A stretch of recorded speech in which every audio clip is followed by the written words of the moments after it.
Hello everyone, welcome back to another unbagging that I've got going on here. This one is Lion of Malaya, the Defense and Fall of Singapore. So this was designed by Arrigo Veliconia, which I hope is correct, I'm sorry if that's wrong.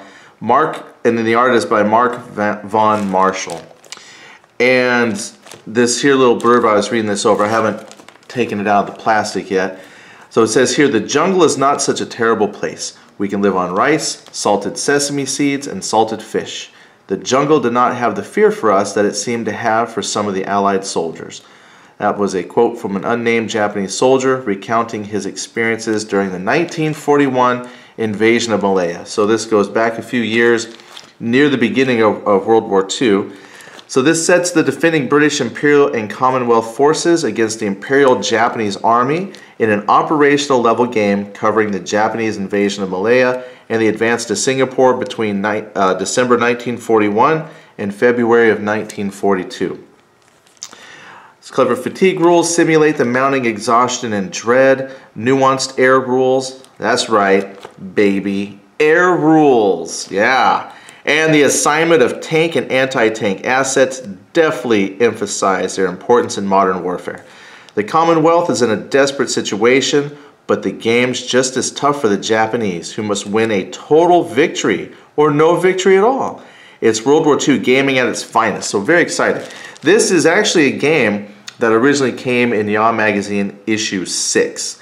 And this says here that this, you could say like I don't know if expanded version is correct, but they've taken the game, put it in its own separate packaging, and then it's going to include clarification and updates from the designer, which is great because if you go to Board Game Geek, they're very good at, I've seen people ask questions about Lion of Malaya, and they've done a very good job keeping up with questions and answers. So it'd be very nice to, sit down and see a lot of that content here in the game itself. So when we open it, haven't opened it yet, I still got the shrink wrap, but we're going to look for 77 unit counters, 11 operational markers, one beautiful 11 by 17 inch map, a player aid card, extensive historical notes, which I always enjoy reading, and which I do. That's how I learn. So I'm glad they always include notes because it's interesting to see things that the author, the rules designer, the game creator, what they had in mind. And so a lot of times it's interesting to see those historical notes and then compare that with design notes to understand what they were trying to replicate and how they did that. So I always enjoy the historical notes. Then one full color rule book and one jungle proof Ziploc bag. And I'm assuming this is my jungle proof Ziploc bag. Now we're saying 2 players, about 120 to 150 minutes. Complexity is medium, solitaire suitability is medium. So yeah, you could probably play this by yourself. There's no, I don't think there's an AI, so we'd have to look for that. So this is probably more along the lines of you play both sides, but that shouldn't be a problem. So let's go ahead and open it from here. So that's the first thing it looks like I'm grabbing is the rule book. Yeah, I've really enjoyed the Tiny Battle Publishing's rule books. The paper is a good paper, and of course it is full color. The other thing too that I've enjoyed about their rule books lately is, well, maybe not lately, but I've always enjoyed the fact that it's got, they're easy to read, easy readability. So what do we have here when we first open it up? We got a table of contents. Nice. Let me see just real fast, is there an index? See, normally we don't get an index, but there's our historical notes, and there's some further reading. Yeah, so I don't like writing in my rule books a lot, but I saw somebody, like another video, where they were saying if you don't have an index, one thing you can do is with your table of contents, you can write stuff in, right? You make page references to different items, or, overstacked, you can put some little rules references right here. I'm sure a lot of people know that, but I just have never felt brave enough to actually do that with my own rule book. But, sometimes if that's what's going to help you find information quickly, it's what you're going to do. So we got 2 columns of text. The text is easy to read. It's not glossy rulebook paper, but it's that really nice paper they use. And again, it is full color, which always, for me, makes it a lot easier to read if the component pictures match what you get, so it helps when it's all in full color. Okay, stacking.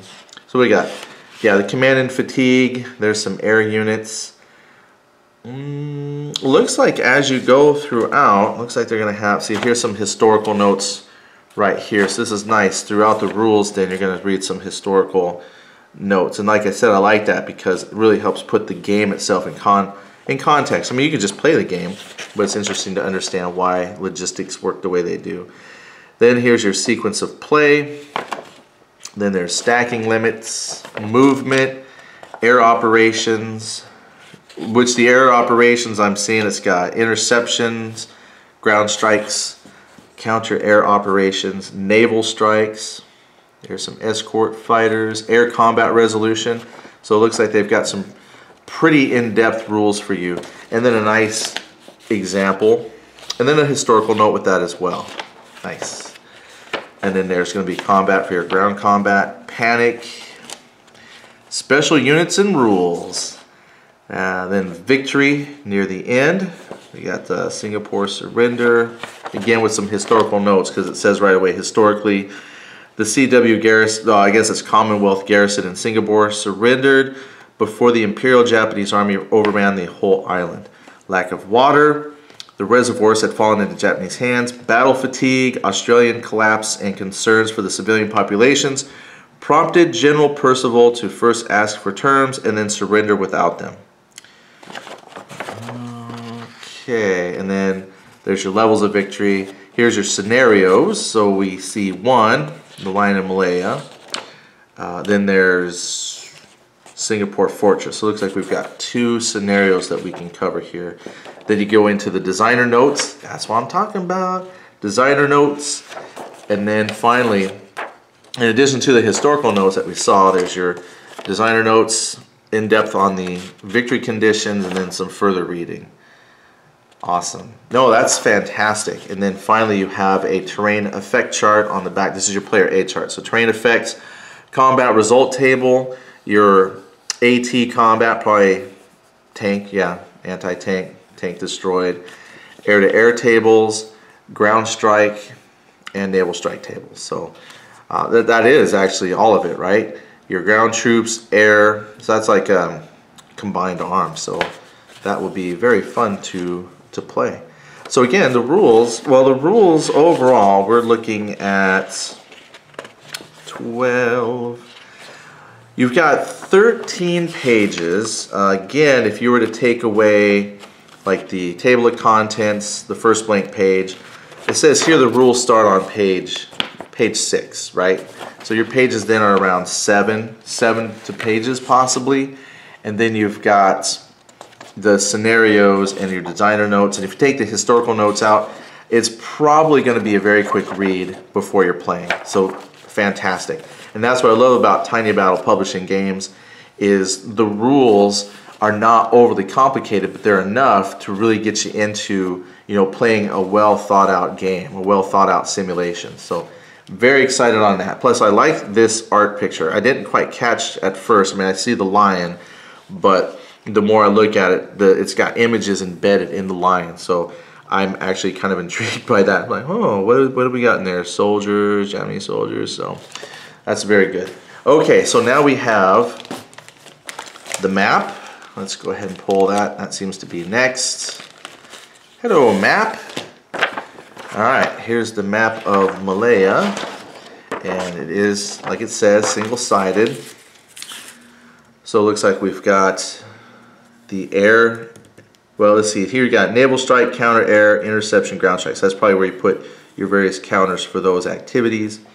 And then here's the map you can play on. Now this is interesting. So it says operational level. I don't see hexes, so I see these green lines. So I'm wondering if this is more of a operational control area control game. So that's actually very cool.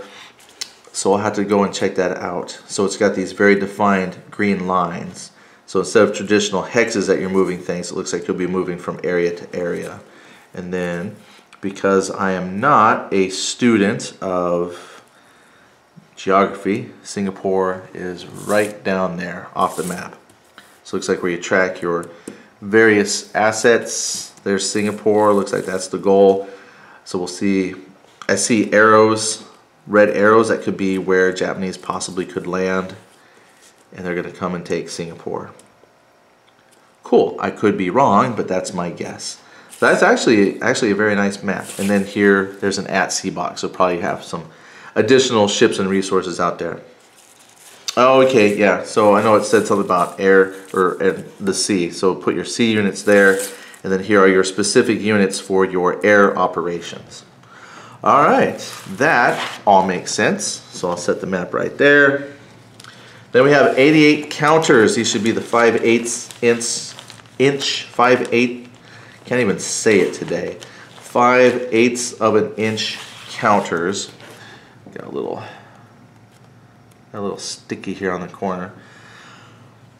And a lot of the games come with the 88 counter, so this is like a normal one I'm used to seeing, which is great. As Mark pointed out in another video, some of the games come with like 2 counter sheets, so it's not that all games come with 88. This is just the standard that I'm used to seeing, is they'll have 88. So this said 77 units specifically, and then you'll have 11 informational markers, like operation markers. So you've got infantry of different colors, you've got your AT. So your infantry units are using standard, I'm assuming these are standard NATO symbols. My NATO symbology is not the greatest. I'm definitely more of a picture on the counter type of person, but there's the airplanes. So it looks like we have a lot of infantry, some armor units here, and some more aircraft. And then on the back side, looks like some of them might be able to flip and take damage, but some of these counters, I'm just trying to carefully flip over, they're not double-sided. So looks like some of these tank units are not double-sided, so it's possible that they, once they're gone, they're gone. And then the infantry, looks like if they're double-sided, then they could probably take a little bit of punishment.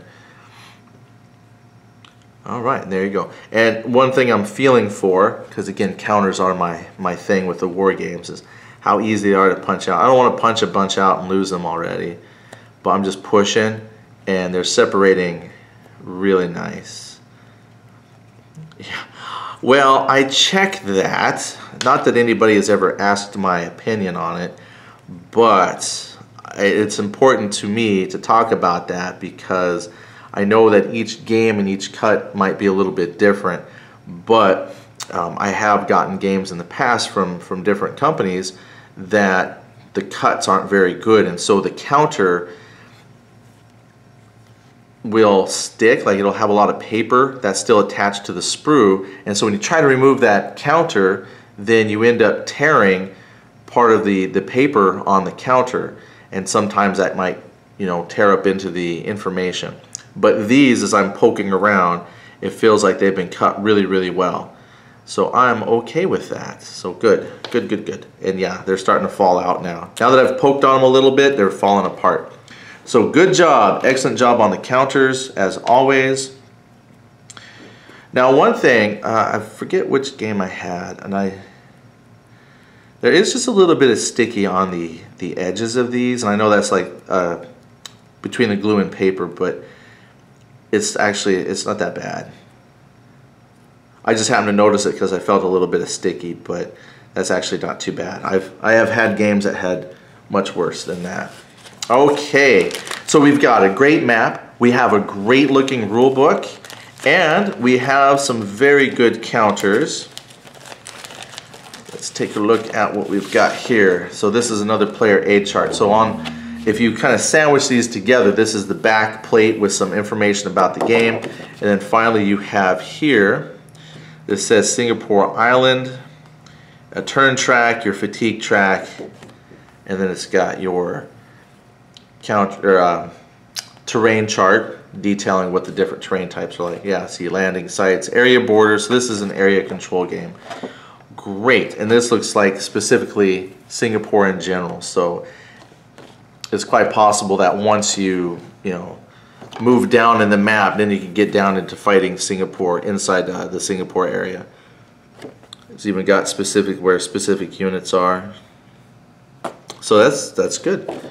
So overall, this is good. It's a tiny game, so you're looking at 7 to 8 pages of rules. Then there's your scenarios.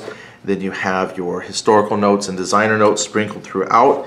You have your 88 counters. There's 77 unit counters, 11 informational counters. You've got your area movement, area control map, which shows a good portion of Malaya, and then it goes right down into Singapore. It has a space for your air operations and your naval assets tracking, and then, like I said, another really good rule book.